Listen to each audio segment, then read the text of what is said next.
आहा बिन दिल नहीं लागे गे सजनी, रात दिन तो हर नाम।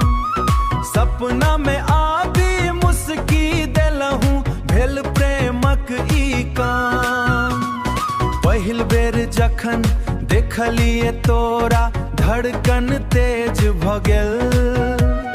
नैनन सो नैनन जखन टकरायल, मन प्रेम में खो गेल।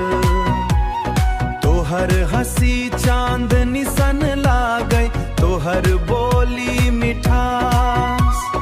तोरा बिना सूना लागै दुनिया, तोरे में बसल विश्वास।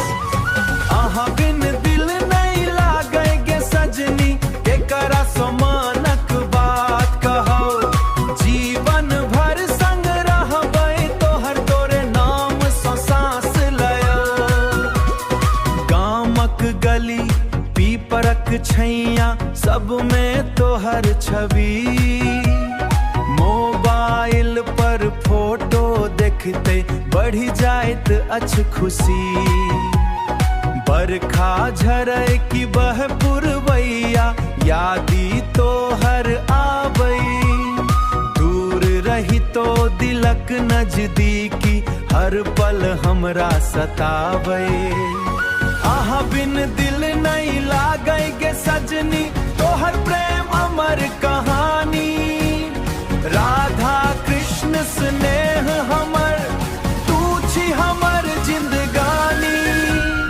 रुसी नहीं जाहूँ छोट छोट बात पर, हाथ हमर थामू।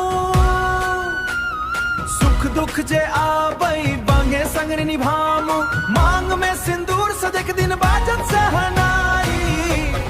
आहा बिन दिल नहीं लागे गे सजनी, तोहर प्रेम उपहार।